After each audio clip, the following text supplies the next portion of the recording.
VAs will be cool walls that protect the graph of the function from crossing. So for example, let's draw an example here. Example number 1. A graph of the function is going like so from the left and like so from the right. What is happening over here? Over here there is a dashed line. Dashed line usually means a vertical asymptote. VA, vertical asymptotes have equations. Since how to describe this? This is x equals 3. So in general we call them x equals some kind of number. That is the equation for the vertical asymptote. It's vertical. That's how you should remember. It's called vertical asymptote for a reason. It is vertical. The property of the vertical asymptote is, as you can see from the left in this example, the graph of the function is going up. From the right, the graph of the function is going up to plus infinity. And they don't meet. So that's interesting. Even though they get as close to each other as possible, they will never meet because there's a wall separating them. So usually I'm making this point. It's a popular joke that there is a Gandalf standing here, right? And he's holding a stick. And you know what he's saying? What is he saying? Yes, you shall not pass. So vertical asymptote cannot be passed. No matter how close they go towards each other. In a million years, they will get super close in micromolecular way, but they will still never meet because you cannot pass the vertical asymptote. Horizontal asymptote can be passed, but vertical cannot. So a graph of the function at 3 is not defined. There is no output at 3. It's a dashed line there. So that's how you should memorize it. That's a very cool memorization trick here. Let's check what is happening with limits. What is left limit? Left limit of this function f of x. Let's write it down. This is f of x. Reminding you what it means to have a left limit, especially for people who missed the class. Left limit is x approaches 3 with a minus at the top. Minus means not negative, it means from the left. And you should say it out loud in English, from the left. Then it helps you to memorize it. From the left. Because if you say left limit, then people get confused. Is it going to the left? No, it's from the left. That's easier way to memorize it. So x approaches 3 from the left. It's getting over here. What is f of x doing then? It's going up, down, left, or right? Yes? It's going up. Up. Thank you for raising your hand. Good job. Yes, it's going up. It's going up. Up, that's for y-axis, right? Up and down. Let's call it plus infinity. And that's we're gonna be using these infinite notations. Finally, we'll be playing with infinities. That's why physicists don't like mathematicians, because we easily play with infinities. We square them, we divide infinities, cut them halves. And it's hard to imagine because you cannot touch it. If you, that person who likes physical explanation, touching things, mathematics takes you outside of this dimension, puts you in 11th dimensions, and you're like, how can I even imagine this? You cannot. And that's the beauty of mathematics. It takes you to infinity and beyond. And usually mathematicians say that this phrase is not correct. It takes you beyond to infinity. So infinity is the last point, actually, location. Let's check the right limit. The right limit of f of x. X is going 3 plus. That means what? Yes, exactly, thank you. From the right. From the right. So right limit, people get confused. So it's going to the right? No, it's from the right. So from the right, I'm approaching 3. It's like 4, 3.5, 3.1, 3.0000009, and so on. F of x is going where? Do you see? Still up. So it's still plus infinity. And now the books do not agree on this international. Unfortunately, they don't agree. So we kind of made a point before that if left limit equals right limit, then the limit exists. Remember last time we said left limit is 5. Here it is. Right limit, still 5. Then we can say a limit at the point exists because both met. This one also kind of the same. It's plus infinity, but they will never meet. But they will kind of be meeting at infinity, which we cannot imagine, and so on. So some books say, we say D and E in this case. Our book, and it's my favorite way. They say, no, let's pretend they're gonna meet at an impossible location, infinity. So we are going to say that x approaches 3, limit. It does not exist, to be honest, because it's infinite, right? But it is plus infinity. So in this book, let's call it this way. But you will see in some videos in YouTube's, they will say D and E, which also makes sense. It does not exist, but it's plus infinity. We kind of can at least indicate it. There is a vertical asymptote here. VA at x equals 3. That's the idea. This was example number 1. Let's call it 1. Second example. How about this scenario? What kind of other scenarios you can think about? How about it's going up only from the right, but it's going down from the left? So recent American books, they told students to put arrows. Were you pushed to put arrows at the end of graphs? That's a recent thing. If you don't, it's also fine. But someone told me, like, Julia, why you never put at the end arrows? It's actually a local thing. They started pushing it in schools recently. It's fine. So here, let's call it g of x. Different one. Let's really fast check limit as x approaches. What kind of place I want to check here? 0, right? Do you all see it? At 0, there is something happening. We don't even know what is happening at 0. But if you put a dashed line here, and you're like, oh, it's not defined at 0, there's a VA called x equals 0. That wall that the graph of the function cannot pass, no matter how long it takes. So let's check 0 from the left. Let's check 0 from the right. So plus of the function g of x, of the function g of x, and see what is going to happen. From the left, it's doing what? Going to negative infinity, down. We're going down. So this is how you should imagine. Maybe I'm going too fast. I'm trying to kind of slow down and explain this. X is here. X is your input. X approaches 0 from the left. Output, which is g of x, stuck on the graph of the function, it's like going to the right and then collapses down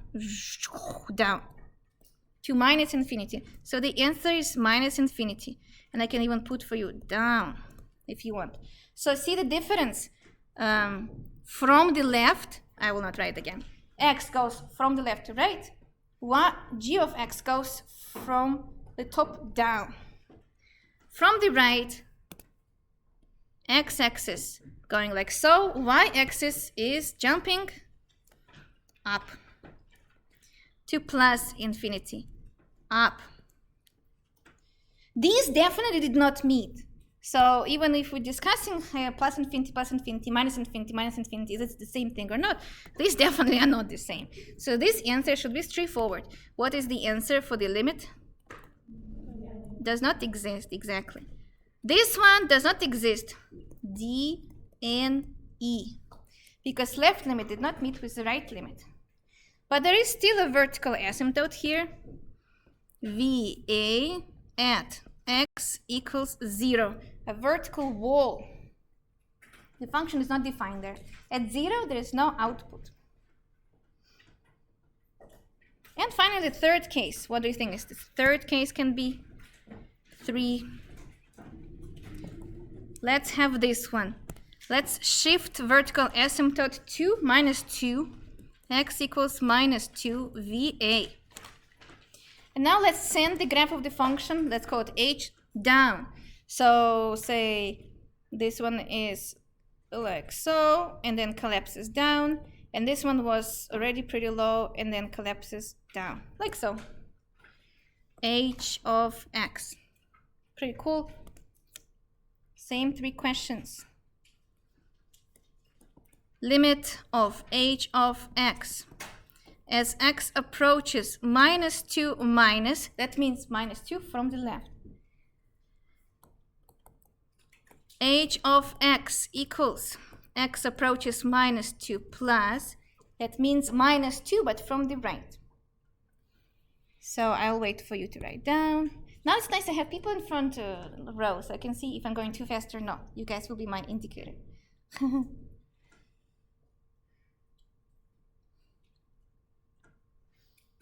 So what do you think is the answers? Just yell. Negative infinity, thank you, and negative infinity. Both are going down, down. Even though there is a vertical asymptote at -2, and from both directions they're going down. So let's then conclude that x, when it goes to -2 from both sides, then f of x, it's not f, it's h of x, also is going to -infinity down. But we're also observing a vertical asymptote at x equals -2. This has lots to do with epidemiology modeling and bacterial and genetic mutations, because you want to see what is your population of bacteria in the petri dish doing in 5 days. Yes, 5 days you can wait, but in million days you cannot, so you actually ask for about the limit. What is happening at the limiting position of the population of this bacteria in the petri dish in 10 years? You don't gonna wait for 10 years, you use math for that. So that's what we do. We prognose. When Ebola hit the United States, at some point there was a case of Ebola in the United States. It flew in a plane to here. Mathematical modelers were the one to predict if we're going to have a huge epidemic of Ebola or not, and the result was no, we don't. Because luckily in the United States there's a lot of sanitizers, people are careful, they can isolate the whole city if needed, and it's exactly what they did. They isolated the whole hospital, and that saved us from the epidemic of Ebola, when there was a case of Ebola. So I will show you that quite a lot. It's pretty cool. So this kind of what we needed. In your homework, you'll be doing this. One more thing I wanted to show you. You already see it in your homework. Someone already asked this question in the forum. Let's do it like this. So there is a very important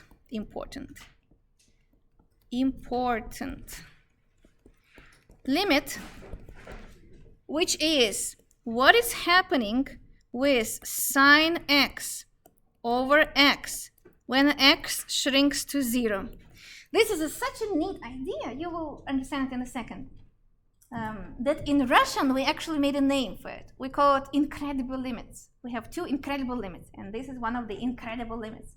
So sine x over x. Somehow we were taught that you need to memorize it. We were asked this in the final exam and so on. So let me keep it as a secret. What is the answer? But the idea is, this is a ratio, and we will be working with ratios today, and that's going to be basically what's going to go to your midterm, finals, and so on. How to work with limit when you have a ratio of 2 functions. And that is basically one function is competing with another function, because that's what the ratio is. Whoever is faster are going to win. That's what I usually explain. And that is specific cool with infinities and zeros. Sine is competing with x when x is shrinking to 0.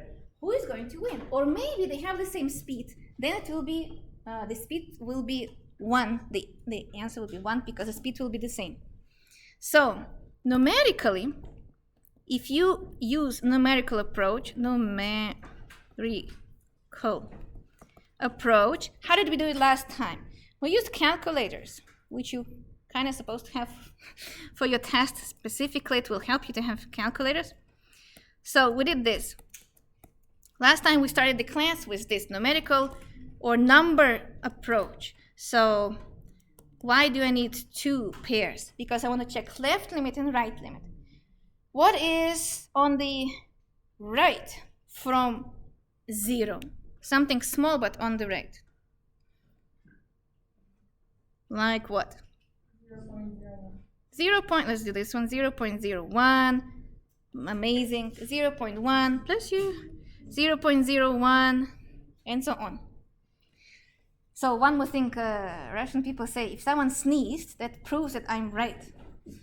I always make this joke. It's a very old dead joke in my country, but the Americans don't know it, so I always say it here.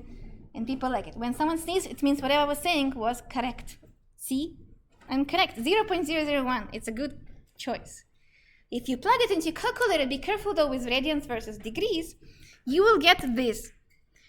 0.99833.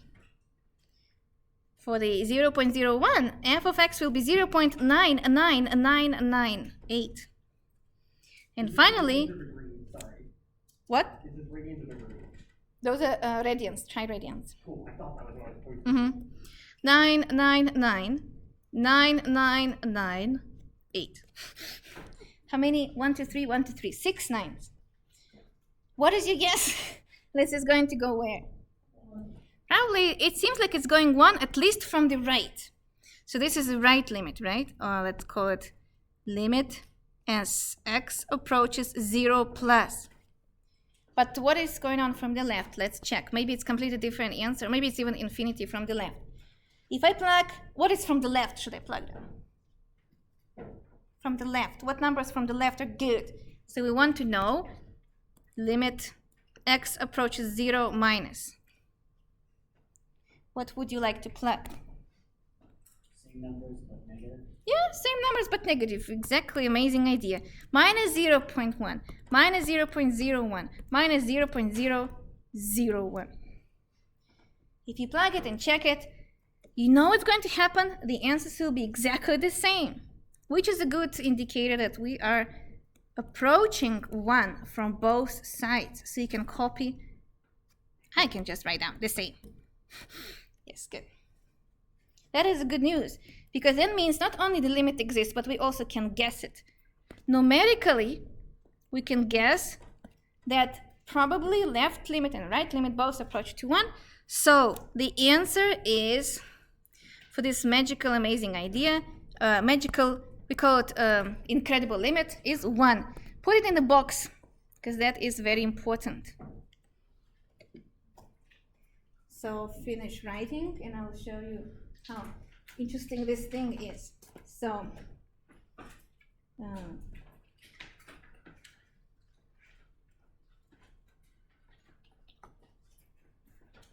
here it is. If I'm going to Wolfram Alpha, do you know Wolfram Alpha? You should not know. Wolfram Alpha is a very helpful tool which gives away a lot of stuff from your homework without actually doing any work. So we try to be careful suggesting to use it.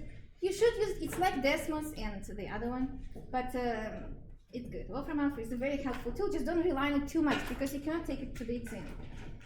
If I say plot y equals, even sine x. Sine x. Well, you guys like, I know how sine x looks like. Hopefully you do. This is sine x, you all agree. This is how it looks like when you zoom out. What are we looking here? Are you watching TikTok? You better don't. I also want to watch, but I don't, you see. So we're checking at 0. See what is happening at 0? X approaches 0 from the left. X approaches 0 from the right. But f of x approaches 0, right? So, okay, the answer is 0 for sine. But then we have also x. So if you want, I can call it y equals x, but it doesn't really matter. This is a line. You remember how that looks like. Look at that. This is just a line. Y equals x. So that is very interesting. That they kind of look the same. And now let me zoom in. They look the same even more. Yes, here's better. The more I zoom in, the less difference I see. And in Desmos, you actually can zoom in so far. In general, just even take this square. And you will not see any difference between pink and blue. That is pretty cool. Seems like sine and line, y equals x, behave the same way around 0. So the same way that the ratio gives you 1. That is the idea. The ratio of those functions around 0 gives you 1. You will say, well, that's not interesting at all. Why she's so excited about this? Why it's incredible limit then? Because working with sines is hard. Sine is a trigonometric function. It has this repetitive behavior and so on. It's hard to work with that function. So sometimes in biology and medicine and engineering, what they do, they approximate sine in this particular location with line y equals x. Because why not? If it's the same, then let's just use line. Line is easy. Moreover, you can do it everywhere. Let me go back. You can do it at every location where it looks like a line. It's a line over here, and it's line over here, and it's line over here. It seems like it's so steep. It's y equals x steep. And that is a pretty cool idea that we can actually approximate trigonometric functions with lines. And that is a big deal in engineering and in general when you want to approximate something which has oscillators like a heartbeat, or how many rabbits there are in the Yellowstone, more or less. It is a repetitive process of the relationship between prey and predator. So these repetitive progresses, they can be described with sine and cosine, and these can be described with lines. So that's kind of why it's so important. Just wanted to let you know. If you just want to ask this famous question, is this going to be on the exam? It's already in your homework. So yes, this is going to be on the exam, and that's why you should memorize these. That is pretty important. And continuity. Let's do completely new topic and then move to next chapter. Continuity is a nice topic. Continuity. Did I switch? Yes.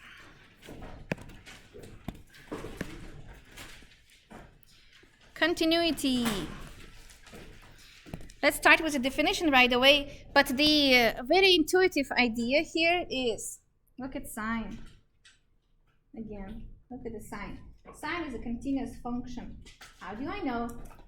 You take a pencil and you put it on the graph of the function. If you can go through the whole graph without taking your pencil out of the paper, that function is continuous.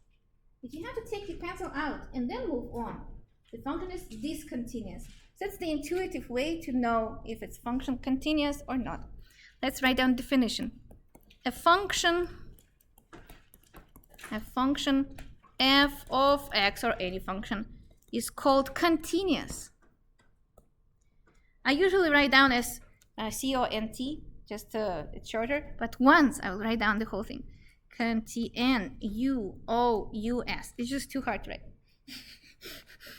At x equals a, if and only if IFF. That's notation for if and only if. Remember I mentioned. That's American notation. I kind of like it. Why are you keep jumping? Stop. Some of you are blinking too much. That's why it's blinking. Oh, I think it stopped. Look at that. So, if and only if, and that is the most important part. Let's put it in green. The limit of the function as x approaches that point you're checking matches with the defined output for that function. Yeah, it does not make any clear, so I will have to explain this part. But the idea is, so steps to check if the function is continuous. Oh, I think I fixed it. I think it's my cable. Oh, maybe not.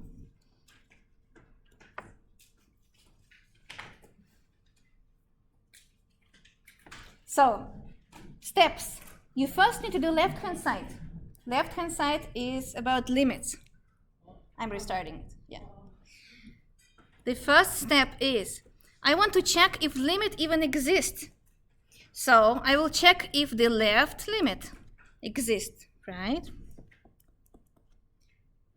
The right limit exists, x equals a plus. And guess what? They should be the same number. Let's call it L, for example. It should be finite number, so infinity doesn't work here. So this is a finite, just call it number, yes, that's the number. Number. You guys have to now leave with the disco class. Probably I should call and complain. But we are number one in innovation, you know, so you see, like, my other class is much worse. They don't even have a cable for me, so I had to complain, and they told me just take the cable from this laptop. I'm like, I don't think I'm allowed to. He's like, yeah, just do that.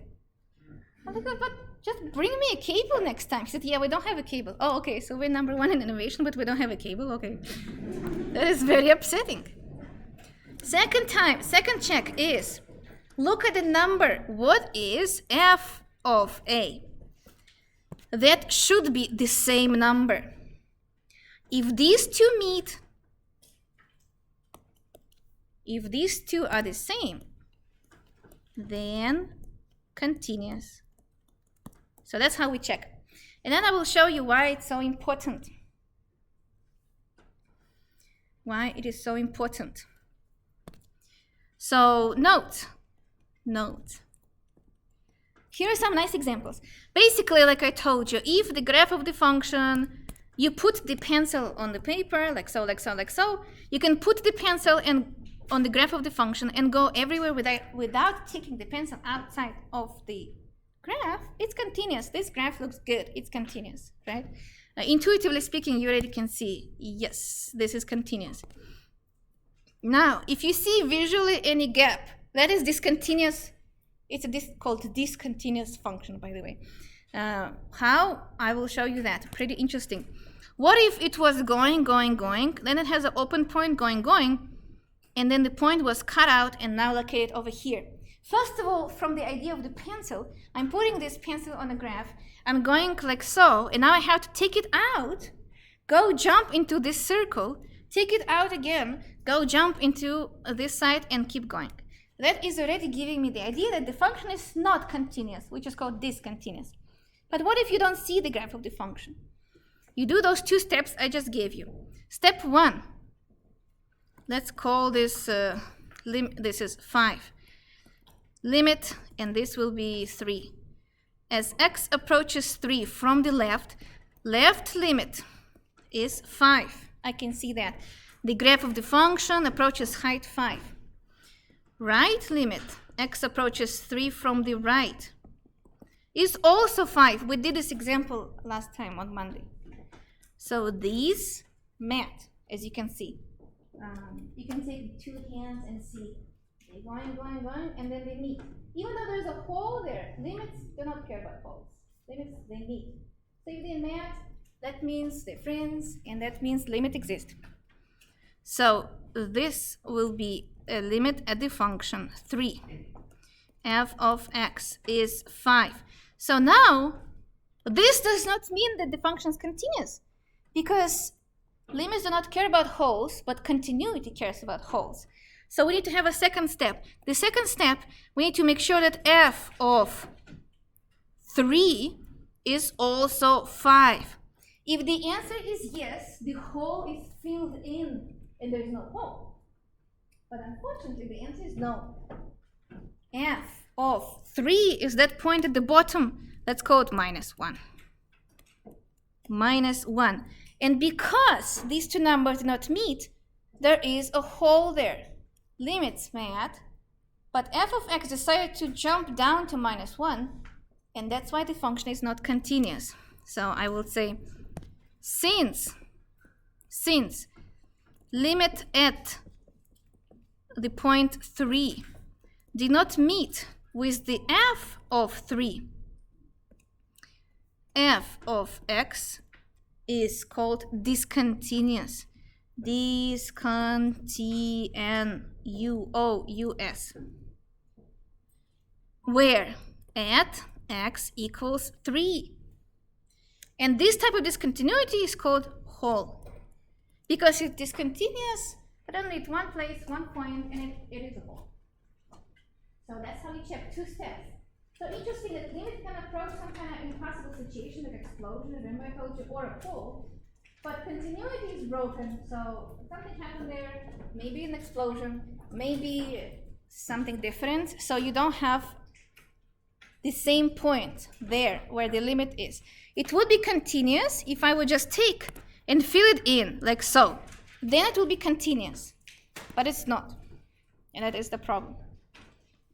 Most of the functions are not continuous, but functions like heartbeat, population modeling, all those functions, sounds, recording of the sounds, or images, these are usually continuous. So it depends on the example. But most functions are not, because processes are complicated. Yes? How do you know that it's -1. Thank you for asking. I was curious, like, did I say it too fast or not? I was curious if someone gonna ask. Good job. It's here. So you see this hole? It was cut off and then shifted down, and then I just made up -1. Now, If the function is continuous at every point on the interval, we can say that the function is continuous in general. It's continuous everywhere. Let's write this down. Continuous function means continuous at every single point. Oh, actually, it's fine. So we just need to understand several things. If a function is continuous, then the limit exists because, you know, it's nice looking function. So you can put a pencil, let's keep going, then limit exists there. However, if limit exists, it doesn't necessarily mean that the function is continuous, and this is the example we just had. The limit exists, but the function is not continuous because there's a hole. So should be careful with these two things. They are not the same. Does it make sense? What do you think? Like, okay? Yeah. Because after this, I will do lots of hardcore algebra. This is kind of still a vague, interesting idea of graphs and stuff. Now we're going to be doing factoring quadratic equations and stuff after this. So brace yourself. Algebra is coming. But limits and the continuity is pretty cool, very basic. It's a core idea of mathematics, that something can be smooth and going smoothly with no gaps. Something can have gaps. What kind of gaps? Let me write down this for you to have very nice ending. Types of discontinuity. Types of discontinuity. And I like call, okay, that discont. Yeah, discontinuities. So I already explained you whole. A whole looks like so. A function was doing fine, continuous, continuous, continuous, and then there's a whole. That is what you call a whole. Makes sense, number one. The whole is the only type of discontinuity which you can fix. You can fill in the whole, you just need to define it. As you can see, it's not necessarily have to be here or here. It might be just a whole. Something happened there, and now at that location, f of x is not defined there. What was the second one we had several times already? Do you remember? A jump. That's a fun one. A fun one, because the function was doing something from the left, was doing something from the right, and then did not meet. And usually people have one open, one closed somewhere. That is what you call a jump, because a graph of the function literally jumped at that x, at that a, for example, let's call it a, from some height to another height. Jump cannot be fixed. Surprisingly, it's not that simple. You cannot just force a function to glue together. So it's not that easy. That is not fixable. If you jumped, you jumped. Third one is called infinite discontinuity. We also just learned about it. You just don't know. It's a vertical asymptote. So, for example, it goes up and goes down like so, or even goes up together or goes down together. But there is a vertical asymptote at a, x equals a, that is called infinite discontinuity because it has infinities. Infinite discontinuity because it has infinities. From the left, in this case, it goes up. From the right, it goes down. And maybe they both go up. But still, you have to put a pencil on the graph. You go up forever. Then you have to take pencil out, put down, and then keep going. So that is also discontinuous. F of A is not defined. In all of these situations, oh, actually, that's not true. F of A is not defined for the infinity. Yes, questions? Stretching? Good too. So there's also one type of discontinuity when the function wiggles too much, but we usually show it for engineers because they have it. But it is kind of funny. Some sines and cosines, they wiggle like so. They wiggle a little bit, and then the more they approach to zero, some kind of irritation happening in, say, sound system or something, and it wiggles so much from both sides, like so. It's called escalation. So it escalates so much that it cannot decide where to stop anymore. And because of that, we also say there is no limit because it never stops. It never stops wiggling forever. Wolfram Alpha has a nice example on that. And that is also type of discontinuity, which is very rare you see in the book and stuff. But it's a pretty cool idea that something can wiggle forever. And because it cannot decide where to stop wiggling up or down or 1 or 2, -1 or +1, we also say, well, then I guess there is no limit because it never stops. It's like a pendulum that never stops anywhere. So this is number 4. If you want to have it, you can have it. And then I really want to see, let's see if I can start in 5 minutes. Yeah, why not? Let's just define boring formulas and then move with them on Friday. What's the best way to finish the class? With boring formulas. Those are limits properties. Limits properties. And on Friday, you should definitely review my first, before Friday, properties. You should review my very first lecture, which I call lecture 0, because we're going to do everything I showed there. We're going to do factoring, quadratic equation, multiply by conjugate square roots. Remember this kind of stuff? That will be crazy. So, guess what? If you have a limit of function f, let's say x, plus function g of x, or minus x goes to some number a, then you can break it into, let's be consistent with parentheses, into 2 limits. You can check limit of the first function, check limit of the second function, and then proceed with the sum or difference. X goes to a, x goes to a. Let's not write down such a long notation everywhere. Let's just make some shortcut. So plus or minus, you can do that. You can do the same with product. So limit of f times g is a limit of f times limit of g. That is very nice because what? Yeah. So that is very nice because sometimes it's easier to work with separate functions than their products. Same with the quotient. It's very nice. We're going to be working a lot with quotients. Quotients are ratios. So if you have some kind of explosion, but also a stretch, you want to know which one goes faster, the stretch or the explosion going to be stretched, or the stretchness will be exploded, and those are ratios, so it's pretty cool. Or sometimes it's competition of, for example, 2 bacteria taking over the place to eat food, taking over the resources. Which one is going to win? This is what ratio represents. Bacteria in your petri dish fighting for the resources. In a limiting position, you can check which one is faster separately and then find the ratio. But of course, you need to know that the bottom should not be 0. The denominator better be not 0. We are going to learn how to divide by zeros soon, actually. It's not like the universe is going to explode if you divide by 0. We're going to learn how to do it properly soon. It will be pretty awesome. Limit a number c multiplied by a function. You can kick out that c outside of the limit, so that is c times the limit of f of x. That is nice because you don't have to be bothered with some kind of pi in front of the function or square root of 7. Just kick it out and then multiply it later. Question for you. What do you think is going to be with the limit of the constant? So where does the constant go? To the constant. Do you all agree? Constant is called constant because it doesn't change. So no matter where x is going to a, from the left to the right to infinity, it doesn't matter. It's still going to be the same constant. That's why I call it constant. It's consistent. That's why there's a name, Constantine. If you remember the movie Constantine, we actually have a name like this. And that means to be consistent. Name means consistency. The graph is just a line? Yep. Yeah, exactly. Graph just a line. Finally, the roots. What if f is raised to the n? Yes, it's very nice that we actually are allowed to check limit inside and then raise it to the n, because raising to exponents, that is a hassle.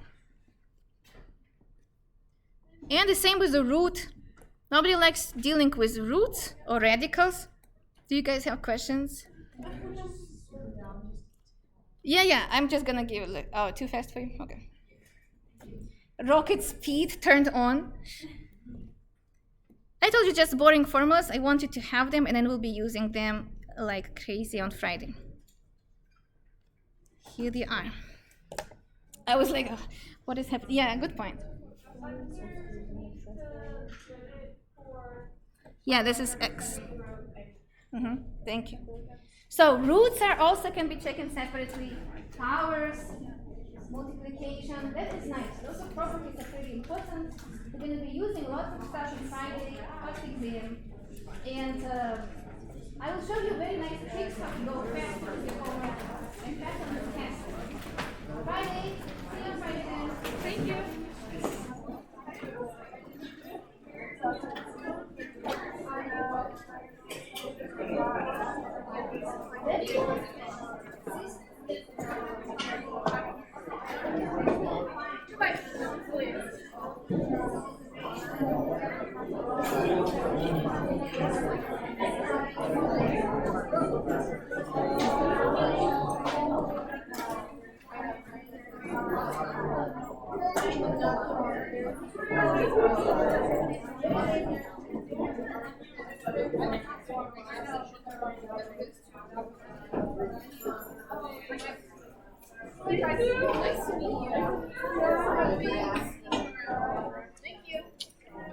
Thank you. See you Friday.